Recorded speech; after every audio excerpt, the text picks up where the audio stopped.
Hello everyone and welcome back to Somebody is Hungry. I'm Matthew Su and today we're uncovering a hidden gem in Aurora. This spot isn't just about stunning mountains and breathtaking seashores. It's home to an amazing cafe that's sure to delight your taste buds. So let's grab a seat and join me as we dive into the flavors and charm of this incredible find. Let's get started.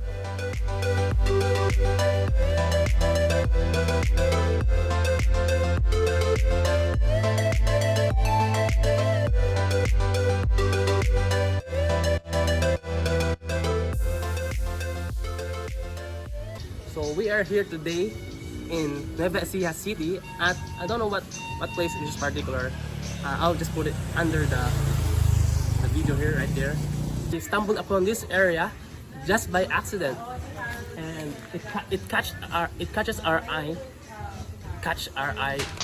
in an instant.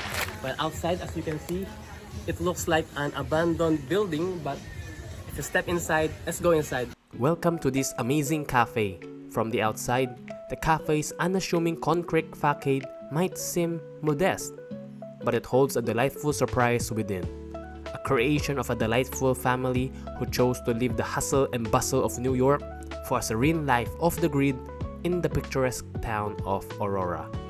As you enter, you'll be greeted by a warm and inviting atmosphere that captures the essence of Brooklyn's unique interior design.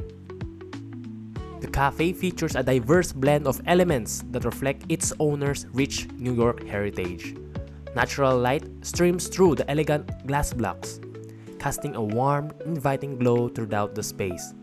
This illumination beautifully highlights a collection of vibrant, self-made paintings by their talented son, adding a personal and artistic touch.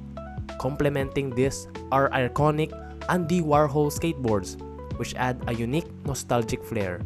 One of the standout features is the beautifully hand-drawn chalk wall menu, which further enriches the cafe's aesthetic with its personal and creative charm. The exterior of the cafe is equally impressive, showcasing a stunning mural created by their gifted son or daughter. Each element of the cafe, from the art to the decor, tells a story of their journey from city life to this tranquil retreat, creating a space that feels both creatively inspiring and warmly familiar. So we have been here for a couple, maybe 30 minutes already, half an hour already, and we have already ordered some of our food and drinks. So special here is because if we went upstairs, there's actually something special. There's actually a brick oven on the second floor of this cafe. Let's take a look upstairs.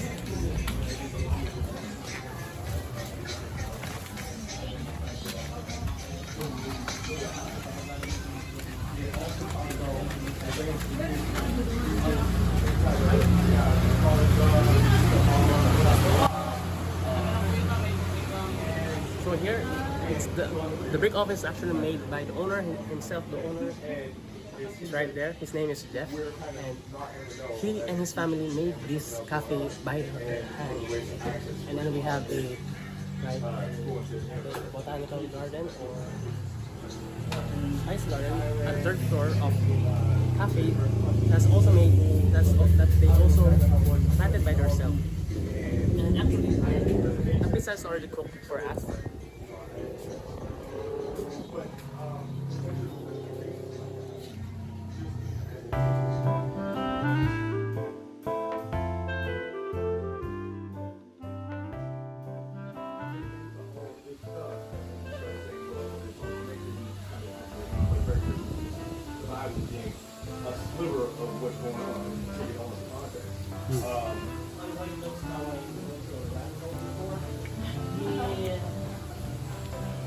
So this pizza was straight from the oven. It's a normal margarita pizza, but you can taste that everything is handmade here. It's actually handmade by the owner himself. He made the pizza by himself. He kneaded the dough, and then he grows his own garden at the top of this cafe. You can taste the freshness. You can taste the freshness of the herbs and and it's actually pretty good.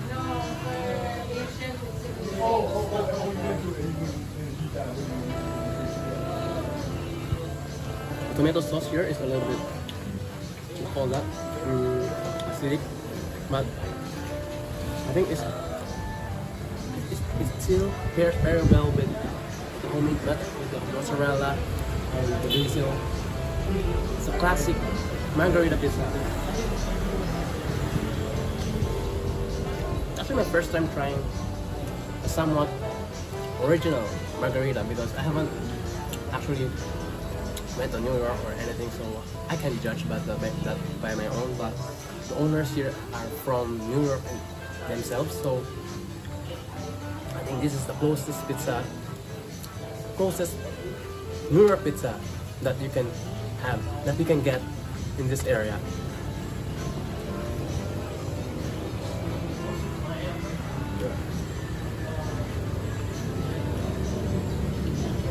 You can also see that the owner uses corn flour to dust his pizza at base.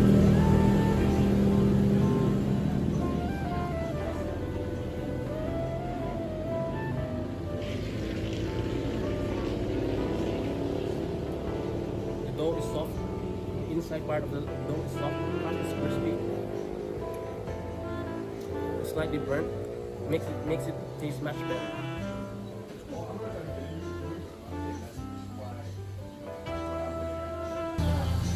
Oh, I forgot to add the actual sauce base of this margarita pizza is very rich in basil flavor. I can taste like the sauce tastes like, I think they also made it by themselves. It doesn't taste like canned tomato sauce that you can be bought in supermarkets.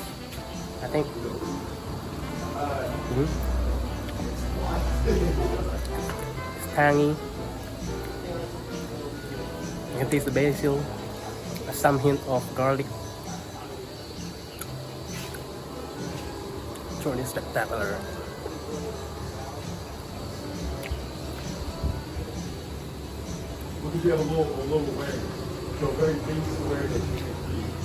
And then the dough is soft.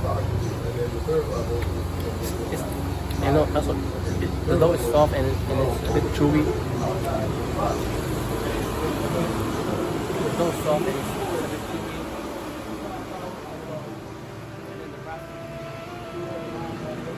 The part is crispy. The pizza is not soggy at all. Also, it's not oily. If you compare to many other fast food pizza places or other fast food places, this pizza, the crust of the pizza is not, base is not oily at all. The owner used some corn flour so that the pizza base won't stick to the oven.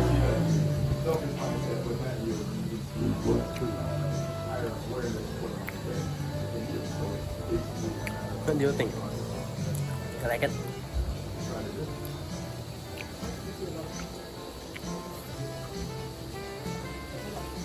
But the drink is alright.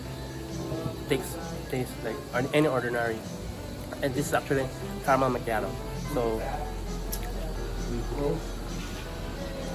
it's alright. It's just like any other caramel macchiato out there. But the pizza, also they say that their cookies and the pastas, they bake them, and the muffins, they bake them by themselves. So I'll also give them a try later on.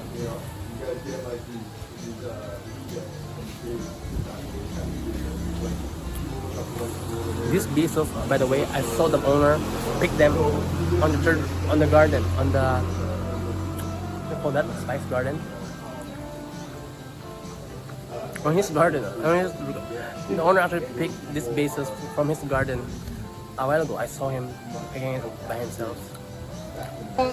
The basil from that pizza, it comes from the garden as well. So we're trying to do some farm to table. So our fourth floor is actually a greenhouse. So we have so much basil, We have rosemary. So we try to use as much as herbs as we can kasi it's much better taste than, you know, using an artificial flavor. Yeah. Tapos it's also really nice in the, you know, margin as far as the costing is concerned, because, you know, basically the basil grows here. You know, it's for free. We use the basil to our pasta, to our pizza. So I make my own pesto sauce. I think the margarita sauce made it by yourself. Yes. Because I can taste the rich basil flavor. Yes. The tangy, Yeah. tanginess in the sauce. Yeah, so the basil that you just ate, it came from the fourth one. So as you can see, there's another basil plant here. So as we pick it and put it on your pizza, once we run out of the leaves of the basil, we replace it from the upstairs. So we just cycle How it. did it come with the concept of putting the garden on the topmost? Because it has more sunlight, and then it's much easier to manage when it comes to bugs, because as you can tell, it's breezy here, so the bugs actually hates it when it's too windy, so it got kind of like shaken up like that. There's another thing that we serve, and it's coming from the fourth floor. We call it green smoothie, so it's kale smoothie.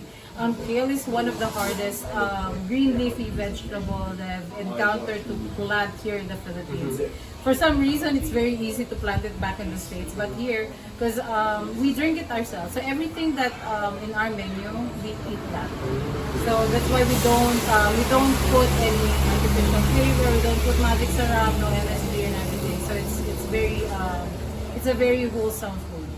So Truly amazing. But from the owner, the wife of the owner herself, they made this by her hand, and they are from in Queens, New York. So Queens, New York. My husband is born and raised in Boston, Massachusetts, and then we lived together in New York City. I was there for 15 years, and then my husband decided to retire early.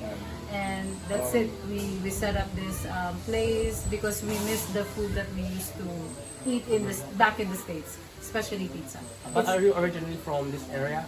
No, I'm actually from Makati. Yeah, I'm originally from Makati, Manila, and then we just found this place online, and we just fell in love with it. And who won't? We have the mountains, the beach, the falls, and it's very quiet. You know, it is a tourist spot, but it's not congested yet, especially in the weekdays. So it's very and it's not that hot.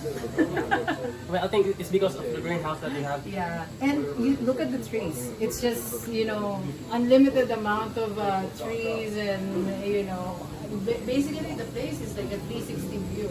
You have the Sierra Madre at the back. When you go up in the fourth floor, you will see it. It's part of the Sierra Madre.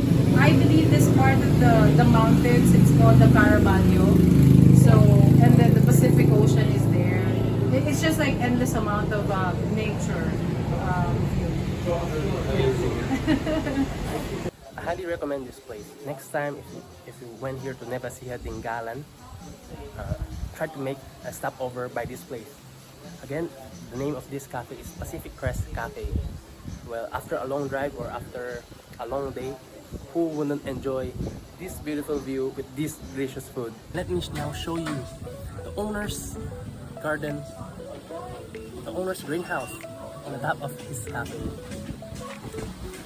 So here we got the brick oven that Sir Jeff, the owner, made like this. And let's take a look upstairs.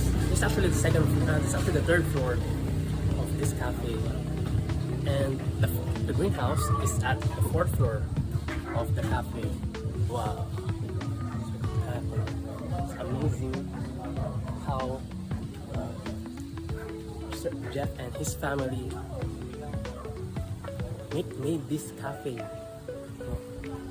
This greenhouse also acts like a shade for their cafe, especially in sunny days or Philippines. Look at the view. Amazing view. See the mountains at the back, and see the Pacific Ocean. See the Pacific Ocean. That's right across the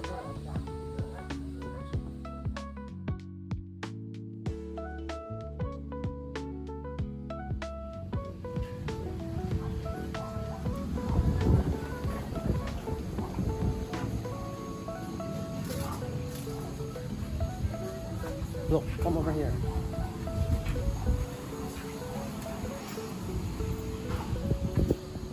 This might be the basin. Our pizza a while ago, the way I have eaten.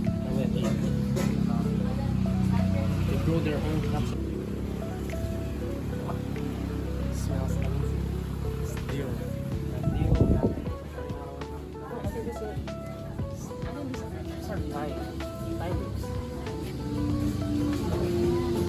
Yeah, these are time loops.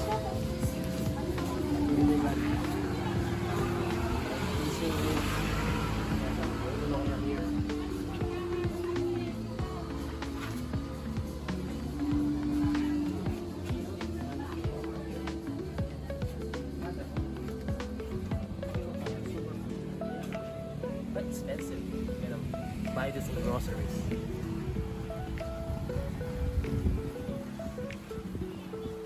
Such an amazing greenhouse or roof deck garden.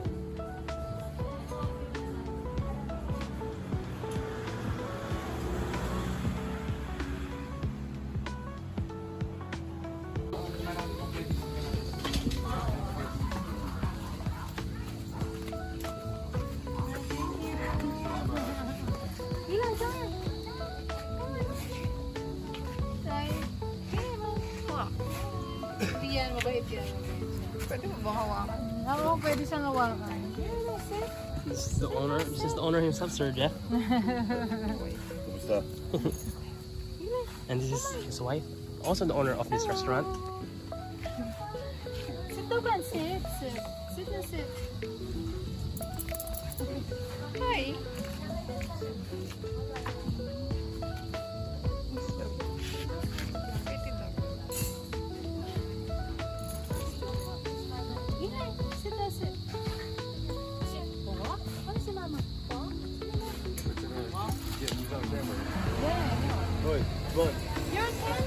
Your camera.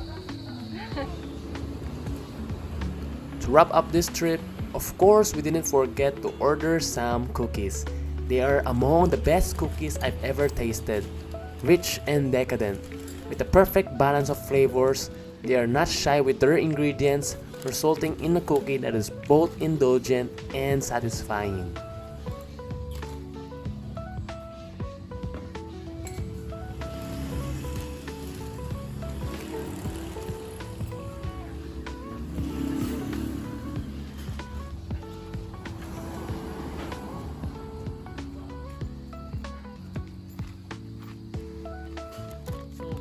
Once again at Pacific Crest Cafe. I also want to thank Sir Jeff and his family for accommodating us and making our visit so memorable. Be sure to follow them on Instagram and Facebook. I'll include a link in the description below. Thank you for watching. Don't forget to hit the like button below and subscribe for more videos to come.